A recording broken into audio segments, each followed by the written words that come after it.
Hey, I'm Deandra, and this is Field Notes. Each week, I break down one book that helps us live a little better, think clearer, and feel deeper. Today, we are pulling from one of the most important books I've ever read, Nonviolent Communication by Marshall Rosenberg.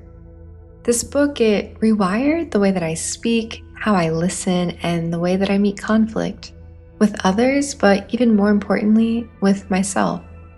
It's a really practical read. It's written like a framework, and at its core, it's a practice of showing up with clarity, compassion, and honesty. The thesis is this: when we choose connection over control, we trade quick judgments for honest understanding. Let's dive in. First, seeing clearly. Most of us mix up what we saw with what we judged.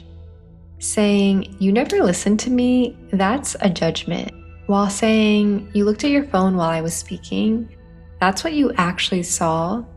Stick to what's real and what's concrete. Facts, they keep us grounded, while judgments, they just light the fuse. Second, feelings are emotions, not blame.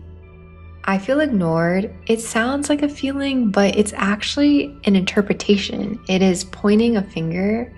Where feelings are words like sad, anxious, unseen, excited, grateful. Rosenberg reminds us, before you blame, pause. Can you actually name the emotion that you're feeling? And have you expressed this feeling to the person you're communicating with? Back to our phone example, your friend, they're checking their phone mid-conversation while you're talking. You don't feel ignored, maybe you feel hurt, or maybe you feel lonely. Why it's important to know how you feel is feelings, aka emotions, they point us towards what our needs are, which pulls us to step 3. Behind every feeling is a need. Maybe the need is for safety, respect, autonomy, love. There's a long list here. And the thing is that conflict, it isn't the enemy, it's just a sign that a need isn't being met. Once you know what you need, you can now start negotiating. Negotiations, they start with a request, and just to be clear, a request is different from a demand. Don't look at your phone while I'm talking. That's a demand, and it boxes the other person in. While saying, "Would you be willing to put your phone down while we talk?" That's a request, and it opens a door. And the thing about that door is it swings both ways.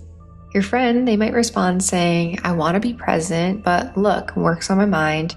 Can we talk in 20 minutes? Now you've got room to move. You can have a real dialogue with real care and real possibility. Finally, empathy first. It's easy to believe that we need to fix the problems that people bring to us, but sometimes, and let's be real, most of the times, the medicine is simply mirroring back what you heard.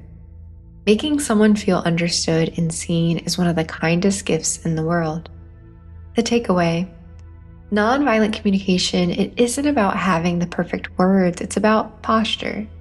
Curiosity over judgment, compassion over blame, shared humanity over winning. So here's my ask. When was the last time you mistook a thought for a feeling? Can you sit with that feeling underneath and listen for the need it's pointing you to? This is Field Notes. I'm Deandra. Thanks for frolicking with me. Till next time, with love. And if this resonates, hit subscribe so you don't miss next Monday's episode.